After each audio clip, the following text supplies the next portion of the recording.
Saudari-saudaraku terkasih dalam Tuhan Yesus Kristus, selamat pagi dan berkah dalam. Kita berjumpa kembali dalam renungan harian Selasa 21 Oktober 2025. Seperti biasa, kita mendasarkan permenungan kita pada bacaan Ekaristi hari ini. Bacaan yang pertama masih dari surat Paulus kepada jemaat di Roma bab 5. Paulus menegaskan, jika karena satu orang dosa telah berkuasa, betapa hebatnya mereka yang berkuasa dalam kehidupan. Paulus menegaskan kepada kita, karena satu orang dosa masuk ke dalam dunia, dan karena itu manusia dikuasai oleh maut. Maut merajalela menguasai manusia yang telah berdosa. Dan karena satu orang yang melanggar hukum Allah, semua orang jatuh ke dalam kuasa maut. Namun Dia yang telah dianugerahkan Allah kepada kita akan menjadikan maut terkalahkan. Maka kasih karunia diberikan kepada kita oleh Allah lantaran satu orang manusia, yakni Yesus Kristus. Maka kita yang percaya kepada Kristus akan dibebaskan dari pengaruh dan pelanggaran satu orang manusia yang membawa kita kepada dosa.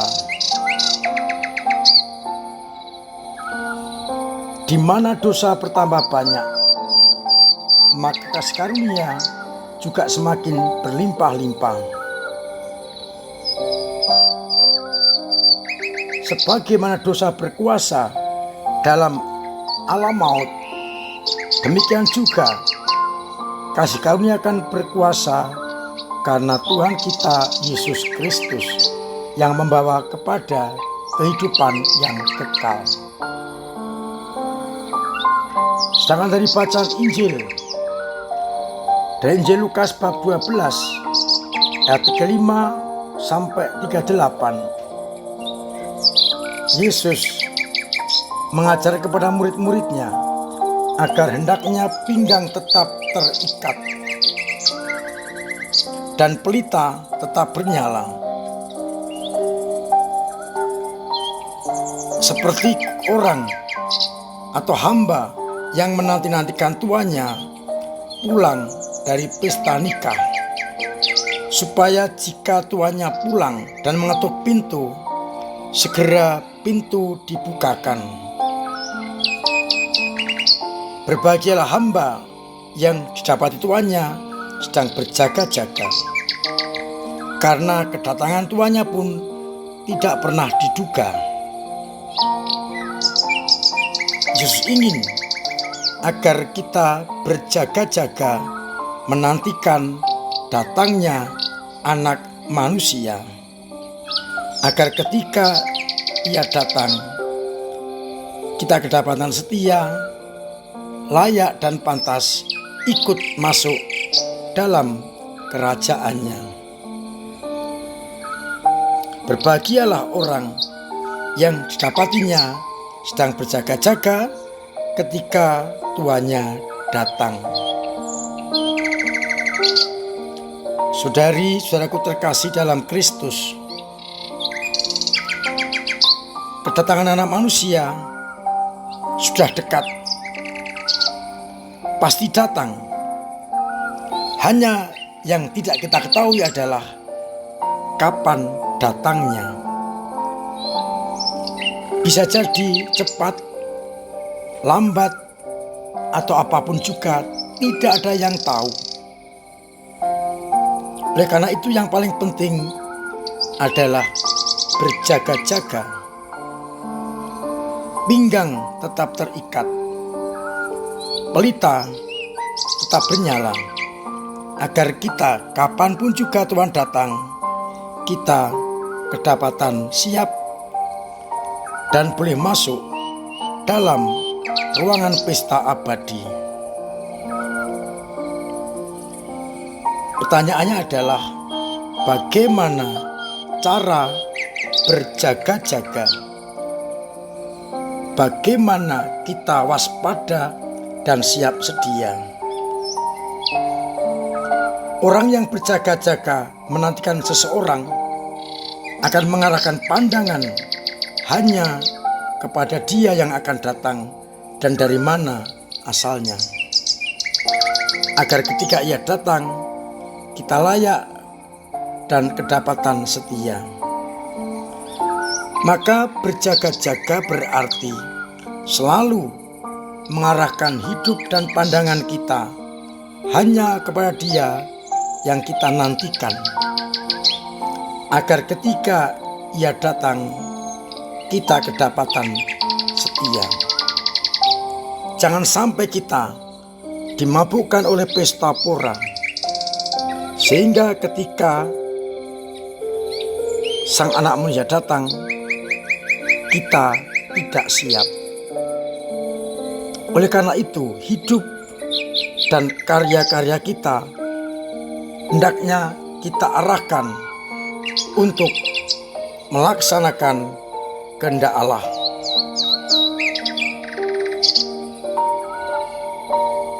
Dan kehendak Allah itulah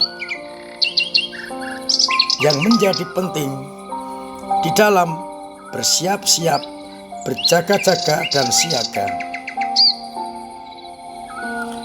Hanya dengan cara itulah kita akan kedapatan setia.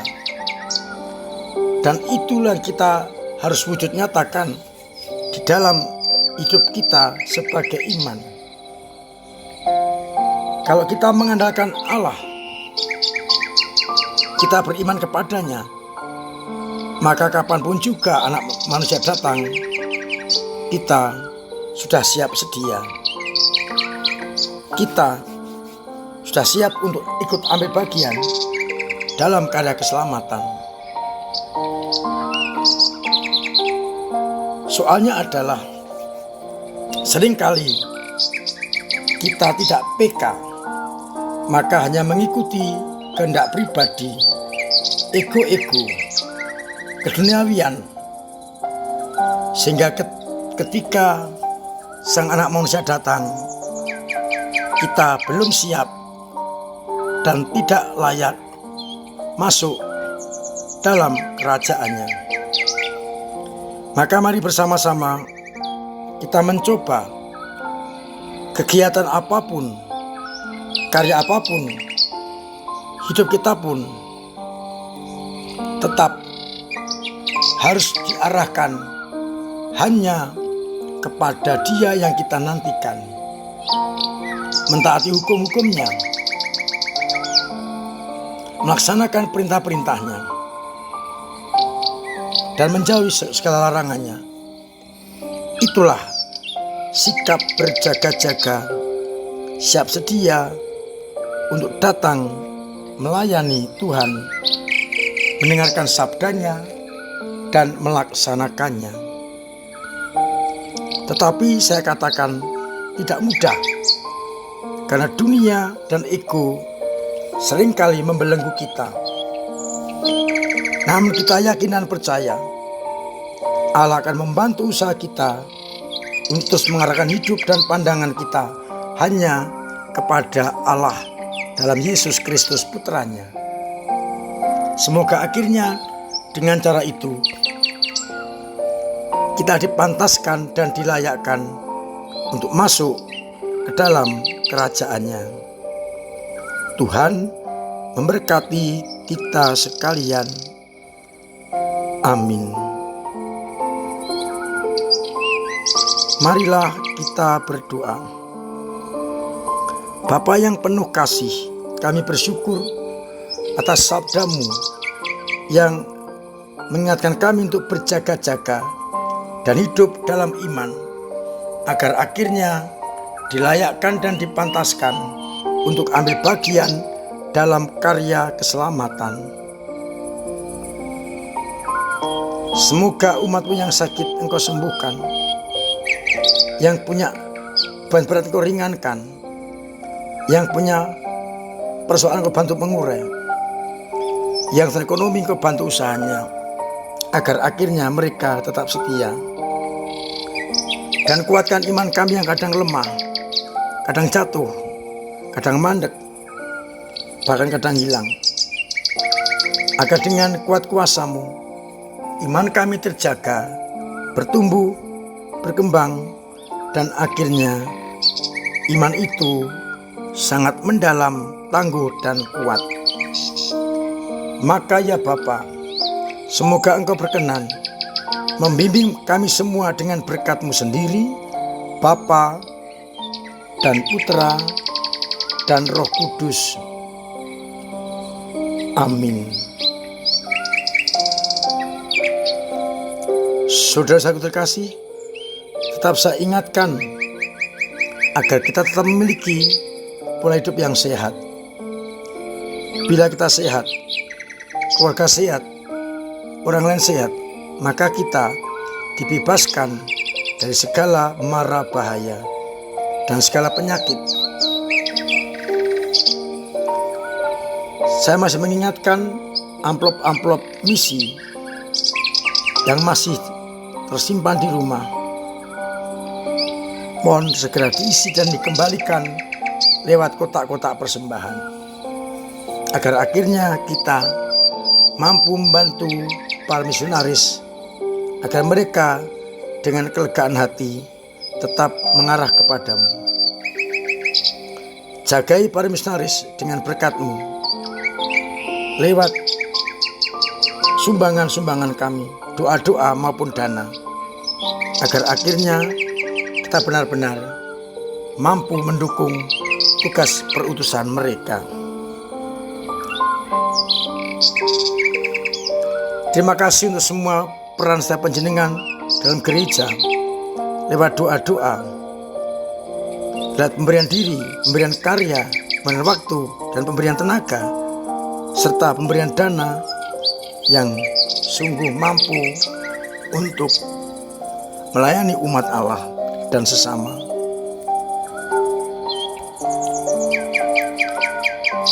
Saya undang besok Minggu lingkungan yang kebetulan mendapat jatah rekoleksi hadir dengan keluarganya, agar benar-benar bisa menjadi satu kesatuan, satu perutusan, sehingga kita benar-benar menjadi keluarga Katolik, menyerupai keluarga Nazaret yang sehati sejiwa melaksanakan kehendak Bapa.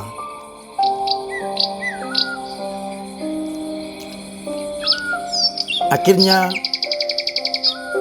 saya mengucapkan selamat pagi, selamat merenungkan,